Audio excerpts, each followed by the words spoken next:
அழகா இருக்காங்க பொண்ணுங்க, அழகா இருக்காங்க. நானு பாக்குற பொண்ணுங்க எல்லாம் அழகா இருக்காங்க. யாரா நேத்து வண்டிக்கு தொடச்சிட்டே ஓனியே அந்த பிகரா? ஆமாண்டா, வீட கண்டுபிடிச்சல. வீட்டை கண்டுபிடிச்சு என்ன பண்ண போற? காலைல 6 மணிக்கே போய் வீட்டு வாசல்ல நின்ற மாட்டான். நம்ம ஃபிகர் வாக்கிங்க ஜாக்கிங்க போகும்போது அப்படியே பின்னாலே போய் கரெக்ட் பண்ணுவோம்ல. பாத்ரா வாசல்ல நிக்கிறப்ப தண்ணியில சாணி கரைச்சு மூஞ்சில தொடச்சு தோட்ட போட போறாங்க. டேய், ஃபிகர் என்ன ரேஞ்சில இருக்கும்? ஒரு 24ல இருந்து 26க்குள்ள இருக்கும்டா. இது இடுப்பு சைஸா? வயசுடா. வயசா? பேர் வாங்குற சான்ஸே இல்ல. டேய், இது வரைக்கும் எந்த ஃபிகரா பார்த்து நான் இப்படி சொல்லி விட்டுருக்கனா? இல்ல. ஆனா இன்னமோ தெரியலடா. இந்த ஃபிகரை பார்த்த உடனே மட்டும் மனசுக்குள்ள அப்படியே ஒரு 100 மாடு மிரண்டு ஓடுற மாதிரி இருக்குடா. 100 மாடா? என்ன உள்ளுக்குள்ள மஞ்சு வெட்டா நடக்குது? இதெல்லாம் உனக்கு ஓவரத்துல மாப்ள. டேய், அவங்க வயசு என்ன நம்ம வயசு என்ன? இதெல்லாம் நமக்கு செட் ஆகாது மாப்ள. உங்களுக்குலாம் செட் ஆகுதோ இல்லையோ, எனக்கு ஃபிட் ஆயிடுச்சுப்பா. அப்ப சீக்கிரம் சேது மாதிரி ஏர்வாடிக்கு அமிச்சிட வேண்டியதுதான். ஏன் சார், நீங்களே பார்த்து பைத்தியம் முடிச்சு புலம்புற அளவுக்கு ஃபிகர் அவ்வளவு சூப்பரா இருக்குமா சார்? ஆமா, அழகுனா அப்படி ஒரு அழகு. ஆனா அடுத்து நான் அவங்களை எங்க சந்திச்சேன் தெரியுமா? எங்க சார்? மாணவ மாணவிகளே, உங்களுக்கு எல்லாம் ஒரு சந்தோஷமான செய்தி. அப்படின்னா ஸ்கூல் லீவா சார்?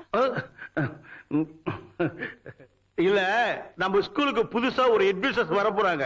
அப்ப நீங்க சார்? நான் டிரான்ஸ்பர் ஆகி வேற ஸ்கூலுக்கு போறேன். உங்க வருத்தம் எனக்கு புரியுது. வருத்தமா இல்ல சார், ஹாப்பியா இருக்கும். எப்ப கிளம்புறீங்க? நான் இந்த ஸ்கூலை விட்டு டிரான்ஸ்பர் ஆகி போனாலும் நீங்க எப்போதும் போல நல்லா படிச்சு பேர் வாங்கணும். நம்ம ஸ்கூலுக்கு புதுசா வர அட்மிஷன்ஸ் நிர்மலா மேடத்துக்கு நல்ல ஒத்துழைப்பு தரணும். ஒரு விஷயத்தை சாதிக்க யாருக்கும் வயசு முக்கியம். ராபர்ட் கிளைவ் நம்ம நாட்டுக்குள்ள பெரிய சாம்ராஜ்யத்தை உருவாக்கலாம். அவரோட வயசு 42. பாரதியார் சாதனை செய்தப்போ அவரோட வயசு 32. சச்சின் டெண்டுல்கர் சாதனை செஞ்சப்போ அவரோட வயசு 22. வணக்கம் மேடம். வணக்கம். My dear students, good morning. Good morning. உங்க ஸ்கூலுக்கு நான் ஹெச்எம்மா வந்தது எனக்கு ரொம்ப பெருமையா இருக்கு. Good morning teacher.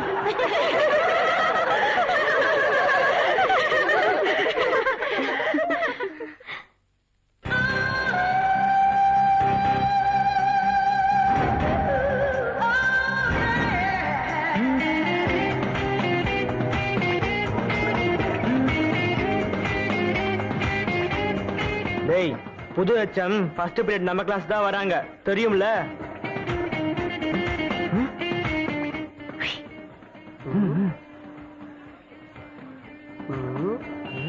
டேய் கிட்டா, என்னடா ஆச்சு?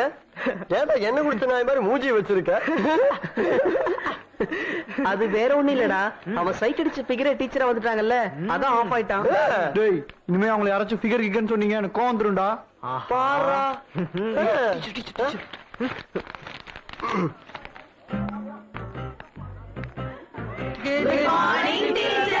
Good morning. சிரம், வந்த அன்னைக்கே கிளாஸ் எடுத்து உங்களை போர் அடிக்க விரும்பல. சரி, ஒவ்வொருத்தரும் உங்க பேரு சொல்லி அறிமுகப்படுத்திக்கங்க. Aishwarya teacher, Charumathi teacher, Priya teacher, Subbulakshmi teacher, Geetha teacher, Babu teacher, Bharath teacher, Kichcha teacher. கிச்சாவா? ஏய், நேத்து பிரேயர்ல தனியா குட் மார்னிங் சொன்னீங்க, நீ தானே? ஆமா டீச்சர். ஆமா, அதென்ன கிச்சா? கிருஷ்ணமூர்த்தி டீச்சர். எல்லாரும் கிச்சா கிச்சான்னு கூப்பிட்டு அதே பழக்கமாயிருச்சு டீச்சர். அப்ப நான் உன்னை எப்படி கூப்பிடுறது? எனக்கு யாரெல்லாம் பிடிக்குமோ அவங்க எல்லாம் என்ன கிச்சான் தான் டீச்சர் கூப்பிடுவாங்க. நீங்களும் அப்படியே கூப்பிடுங்க டீச்சர். அப்போ என்ன உனக்கு பிடிச்சிருக்கா? ரொம்ப பிடிச்சிருக்கு டீச்சர். சைலன்ஸ். இப்ப அவன் என்ன சொல்லிட்டான்? ஏன் இப்படி கத்துறீங்க? ஏன் கிச்சா, நான் இன்னைக்குதான் கிளாஸ்க்கு வந்திருக்கேன், அதுக்குள்ள என்ன உனக்கு எப்படி பிடிச்சது? உங்க முகத்தை பார்த்தா சரஸ்வதி இந்த ஸ்கூலுக்கு வந்த மாதிரி லட்சணமா இருக்கீங்க டீச்சர். கையில வீணதான் இல்ல டீச்சர். ரொம்ப ஐஸ் வைக்கிறான்ல. ஆமா, எல்லாரையும் விட நீ பெரியவனா இருக்கியே, உன் வயசு என்ன? 16 டீச்சர். 16? ஏண்டா 16னா நீ +1 தானே படிக்கணும்? 9th 2 வருஷம் கோட்டா? கோட் அடிக்க மாட்டான் டீச்சர், கோட்டர் தான் அடிப்பான். ஏய், யாரா நீ? உங்க கிளாஸ் தான் டீச்சர். இவ்ளோ நேரம் எங்க இருந்த? உள்ள இருந்தேன். பெஞ்ச் மேல ஏறிடா. பெஞ்ச் மேல தான் நின்னுகிட்டு இருக்கேன். உதச்சிருவேன், உட்காரா. நீ சொல்லு கிட்டா. எங்க பெரிய அண்ணன் எங்க அப்பா பியூசி வரைக்கும் படிக்க வச்சார் டீச்சர், அவருக்கு கவர்மெண்ட் வேலை கிடைக்கலையா. எங்க சின்ன அண்ணன் எங்க அப்பா 10th வரைக்கும் படிக்க வச்சார் டீச்சர், அவருக்கும் கவர்மெண்ட் வேலை கிடைக்கலையா. அதுல எங்க அப்பா டென்ஷன் ஆயிட்டார் டீச்சர். அப்ப நான் 6வது தான் படிச்சுக்கிட்டு இருந்தேன். அவனுங்க படிச்சு கிழிச்சது போதும், நீ என்ன தர கிழிக்க போறேன்னு என் புத்தகத்தை பிடிங்க கிழிச்சு போட்டு என்ன பட்டையில துருத்தி அடிக்க விட்டார் டீச்சர். வேற வழி இல்லாம நானும் 2 வருஷம் எங்க அப்பா கூட சேர்ந்து பட்டையில துருத்தி அடிச்சிட்டு இருந்தேன் டீச்சர். 3 வருஷம் கழிச்சு எங்க அம்மா தான் டீச்சர் எங்க அப்பா கிட்ட சண்டை போட்டு என்ன மறுபடியும் 7ஆம் கிளாஸ்ல சேர்த்து விட்டாங்க. உங்க அப்பாக்கு ரொம்ப போங்குதான். டிகிரி முடிச்சவங்களுக்கே கவர்மெண்ட் வேலை கிடைக்க மாட்டேங்குது, 10th பியூசிக்கும் வேலை கிடைக்கலன்னதும் கோவம் வந்துருச்சாக்கும். சரி உட்காரு. கிளாஸ்ல யார் நல்லா படிப்பீங்க? Very good. இத்தனை பேரும் நல்லா படிப்பீங்களா? ஏன் கிச்சா, நீ நல்லா படிக்க மாட்டியா? சூப்பரா படிப்பேன் டீச்சர். அப்புறம் ஏன் கை தூக்கல? இல்ல டீச்சர், 4வது ரேங்க் எடுக்கிறவனும் கையை தூக்குறான், 40வது ரேங்க் எடுக்கிறவனும் கையை தூக்குறான். அப்புறம் நான் எதுக்கு டீச்சர் கையை தூக்கணும்? நீ என்ன ரேங்க்? நான் 2nd ரேங்க் டீச்சர். செகண்டா? பரவாயில்லையே. ஃபர்ஸ்ட் ரேங்க் யாரு? சுபலட்சுமி டீச்சர். நான் தான் டீச்சர். Very good Subbulakshmi. ஏன் கிச்சா, சுப்புவை பீட் பண்ணி நீ ஃபர்ஸ்ட் ரேங்க் வாங்கணும்னு முயற்சி பண்ணலையா? சுப்புக்கு அப்பா அம்மா இல்ல டீச்சர், சித்தப்பாவும் சித்தியும் தான். அவங்களுக்கு ஒரு பொண்ணு இருக்கு, அந்த பொண்ணுக்கு தான் எல்லாமே செய்வாங்க. அந்த பொண்ணு போட்ட பழைய துணி தான் சுப்பு போடணும், அவ சாப்பிட்ட மிச்ச சாப்பாட்டை தான் சுப்பு சாப்பிடணும். இப்படி எல்லாத்துலயுமே சுப்பு 2nd தான் டீச்சர். அதனால தான் கிளாஸ்லயா சுப்பு ஃபர்ஸ்ட் வரட்டுமேன்னு விட்டு கொடுத்துட்டேன்.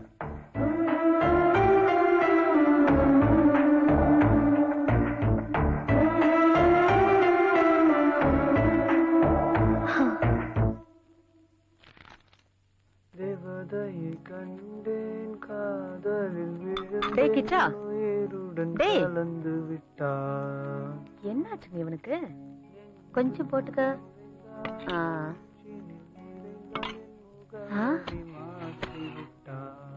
ஒரு வண்ணத்து போ. கால கோளாறு. என்னங்க? வண்ணங்கள் மட்டும் விரலோடு உள்ளது. தீக்குள்ளே விரல் வைத்தேன். ஐயோ, சித்தப்பா தீக்குள்ள கை வச்சிட்டான். மம்மி, தாத்தா, சித்தப்பா தீக்குள்ள கை வச்சிட்டான். கிச்சா,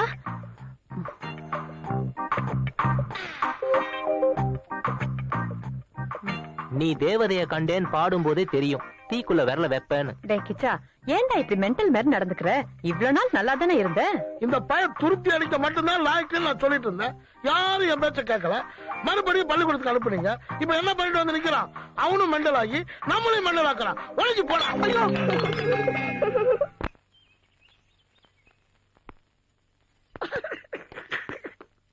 சி என்கின்ற ஜெயலட்சுமி, நீ அலங்காரம் பண்ணினாலும் நல்லா இருக்கிற, அலங்கோலமா இருந்தாலும் அழகாவே இருக்கிற. இந்த ஜெயலட்சுமி அழகா இருக்கிறதுனால தானே மொத்த பேரும் கவனிச்சீங்க. மொத்த பேருமா? யாரெல்லாம்? உங்க குடும்பத்தை தான் சொன்னேன். அதான பார்த்தா என்னமோ ஏதோன்னு பயந்துட்டேன். பார்ட்டி டைம் ஆச்சு, உங்க பொண்ணு ரெடி ஆயிட்டாளான்னு பாருங்க, போங்க. அது கிடக்குது ஜெயலட்சுமி. பெரிய பார்ட்டி கிளம்புறதுக்கு முன்னாடி நமக்குள்ள ஒரு மினி பார்ட்டி வச்சுக்கலாமா? அதான் மாசத்துக்கு எத்தனை நாள்னு நம்ம வீட்டுல டைம் டேபிள் இருக்குல்ல, ரொம்ப வழியாதீங்க.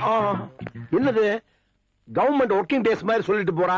போற போக்க பார்த்தா எல்லா சுவிட்ச் ஆஃப் பண்ணிடுவா போல் இருக்க. ஜஹாங்கீரின் மகன் ஷாஜஹான் ஆவார். இவர் தன் காதல் மனைவி மும்தாஜிற்காக யமுனை நதிக்கரையோரத்தில் அழகிய பளிங்கு கற்களால் ஆன தாஜ்மஹாலை கட்டினார். ஜோதி, ரெடியா?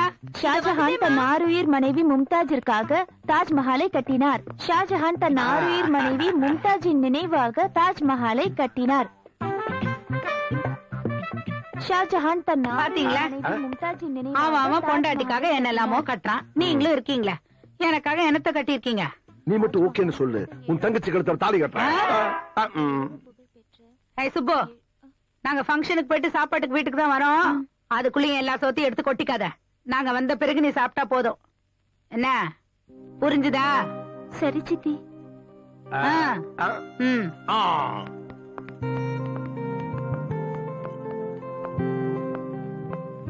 என்னடி ஃபேமிலிக்குள்ள பாலிடிக்ஸ் உண்டு பண்றியா?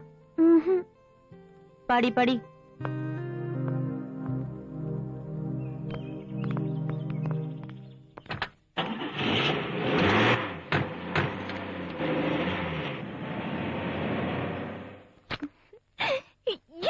இந்த திரைப்படத்தை முழுமையாக கண்டு மகிழ உடனே டவுன்லோட் செய்யுங்கள் Raj digital TV OTT app. வருடத்திற்கு வெறும் 299 ரூபாய் மட்டும்.